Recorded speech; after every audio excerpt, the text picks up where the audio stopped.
విలువైన ఆర్టీసీ స్థలాలను ప్రైవేటు వ్యక్తులకు దారాదత్తం చేయడాన్ని నిరసిస్తూ ఈ నెల 12, 13 తేదీల్లో రాష్ట్ర వ్యాప్తంగా ధర్నాలు చేయనున్నట్లు ఎన్ఎంయు రీజనల్ కార్యదర్శి ఎస్ ఎర్స్వామి తెలియజేశారు. గురువారం మధ్యాహ్నం రాయదుర్గం పట్టణంలోని షాదీమహల్ వద్ద యూనియన్ సర్వసభ్య సమావేశాన్ని నిర్వహించారు. ముఖ్య అతిథిగా హాజరైన ఆయన మాట్లాడుతూ ఆగస్టు 15 నుండి అమలు చేయనున్న మహిళలకు ఫ్రీ బస్ పథకాన్ని స్వాగతిస్తున్నట్లు తెలిపారు. అదే సమయంలో ఆర్టీసీ సిబ్బందికి ఎదురయ్యే సమస్యలను ప్రభుత్వం తీర్చాలని కోరారు. NMU state assistant secretary S Nagaraj మాట్లాడుతూ విజయవాడ గవర్నర్పేట డిపోకు చెందిన 400 కోట్ల విలువైన ఆర్టీసీ స్థలాలను లూలు సంస్థకు 99 ఏళ్లకు లీజుకి కట్టబెట్టడం తగదన్నారు. అవి భవిష్యత్ అవసరాలకు ఉపయోగించాలని డిమాండ్ చేశారు. కార్యక్రమంలో స్థానిక నేతలు తిప్పేస్వామి, ఎంఎండి షఫీ, జిల్లా నాయకులు డిఎన్ రెడ్డి, సూరిబాబు, ప్రతాప్ నాయుడు తదితరులు పాల్గొన్నారు. ఈరోజు రాష్ట్ర కమిటీ పిలుపు మేరకు రాయదుర్గం డిపో నందు సర్వసభ సమావేశము ఏర్పాటు చేయడానికి ఎస్ ఎర్స్వామి రీజనల్ కార్యదర్శిగా పర్యవేక్షకుడిగా పంపడం జరిగింది. మరి ఏదైతే మా రాష్ట్ర కమిటీ 12, 13 2 తేదీల్లోన ఒక రిలే పాస్ట్ ఏర్పాటు చేసి గేట్ మీటింగ్ ద్వారా మా యొక్క సమస్యల్ని మళ్ళీ మేనేజ్మెంట్ ఏదైతే గవర్నమెంట్ అయితేనేమి ఏదైతేనేమి చేస్తున్నటువంటి ఉద్యోగస్తులపైన అరాచకులపైన మరి మా ఆర్టీసీ స్థలాలను ఆక్యుపై చేయడంలో అయితేనేమి ఆ దానిపైన 2 రోజులు ధర్నా కార్యక్రమం ఏర్పాటు చేయడం జరిగింది. అదేవిధంగా ఈ రాయదుర్గం డిపోలో కూడా చాలా పెద్ద ఎత్తున గేట్ మీటింగ్ ద్వారా ప్రభుత్వానికి తర్వాత మీ ద్వారా కూడా పత్రికా విలేకరుల ద్వారా కూడా ప్రభుత్వానికి తెలియజేయడానికి పెద్ద ఎత్తున కార్మికులను ఏర్పాటు చేయడం జరిగింది.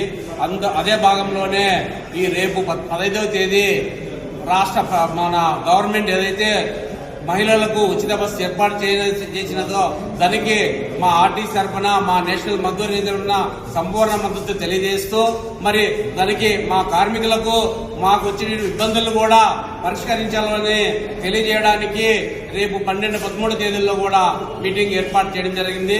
ఆ పక్షంలోనే ఈ రోజు రాయదుర్గంలో సర్వసభ సమావేశంను ఏర్పాటు చేసి సమతం చేయడానికి ఏర్పాటు చేయడం జరిగింది. నా పేరు ఎస్ ఎర్స్వామి, రాష్ట్ర కార్యదర్శి. మరి ఈనాటి సర్వసభ్య సమావేశానికి రాష్ట్ర పరిశీలకులుగా విశ్వమన్న గారిని మరి రాష్ట్ర కమిటీ నిర్ణయం మేరకు పొంది ఉన్నారు. ఏదైతే ఆర్టీసీ ఆస్తుల్ని కాపాడాల్సిన బాధ్యత కూడా అసోసియేషన్ల మీద ఉంది కాబట్టి 12, 13 తేదీలలో ధర్నా కార్యక్రమం నిర్వహించి ఉన్నాము. ఏదైతే లూలు సంస్థకి కట్టజెప్పాలనుకుంటున్నారో దాదాపు 4 ఎకరాల స్థలాన్ని డిపో ఉంది. అందులో అటువంటి నిర్ణయాన్ని గవర్నమెంట్ విత్డ్రా చేసుకోవాల్సిందిగా మనవి చేస్తూ ఉన్నాము. ఎందుకంటే దాదాపు అది విజయవాడ నడిబొట్టున ఉన్నటువంటి 4 ఎకరాల స్థలము గవర్నర్పేట డిపో. మరి దాన్ని అంచనా వేస్తే 400 కోట్ల వరకు ఉంది. అటువంటి స్థలాల్ని మరి వాళ్ళకి 99 సంవత్సరాలు లీజుకి ఇవ్వడం అనేది చాలా బాధాకరమైన విషయము.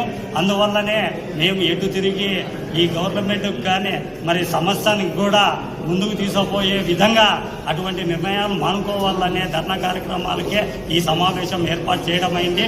అంతేకాకుండా ఏదైతే ప్రతిష్టాత్మకంగా తీసుకున్నటువంటి గవర్నమెంట్ ఈ నెల 15వ తేదీ మహిళలకి ఉచిత బస్సు సౌకర్యం కల్పిస్తుందో దానికి మేము నేషనల్ మజ్దూర్ యూనిటీ అసోసియేషన్ తరఫున పూర్తి మద్దతు సహకారము అందిస్తామని తెలియజేస్తూ అందులో భాగంగానే మరి ఉద్యోగస్తులు పడేటువంటి కష్ట నష్టాలు కూడా కొద్దిగా వారు తెలుసుకోవాల్సిందిగా అటువంటి కష్టాలన్నింటినీ కూడా మాకు నిర్వీర్యం చేసి మాకు ఒక గైడ్లైన్స్ మార్గదర్శకాలు విడుదల చేయాలని కోరుకుంటూ ఈ అవకాశం ఇచ్చినటువంటి మీ ద్వారా కూడా మరి పత్రికా విలేకరుల ద్వారా కూడా గవర్నమెంట్ రిక్వెస్ట్ చేసుకుంటూ మేము ఏదైతే 12, 13 తేదీలలో ధర్నా కార్యక్రమం ఏర్పాటు చేసి ఉన్నామో ఆ కార్యక్రమానికి సంబంధించినటువంటి లూలు సమస్యకి ఏదైతే ప్రతిపాదనలు ఇస్తున్నారో దాన్ని ఉపసంహరించుకోవాలని కోరుకుంటూ నా పేరు ఎస్ నాగరాజు, రాష్ట్ర అసిస్టెంట్ కార్యదర్శి. Thanks for watching this video. ఈ వీడియో మీకు నచ్చినట్లయితే లైక్ చేయండి, షేర్ చేయండి, సబ్స్క్రైబ్ చేసుకోండి. మన రాయదుర్గం ఆర్డీజీ న్యూస్. మా లేటెస్ట్ న్యూస్ అప్డేట్స్ కోసం నోటిఫికేషన్లు రావడానికి బెల్ బటన్ని యాక్టివేషన్ చేసుకోండి.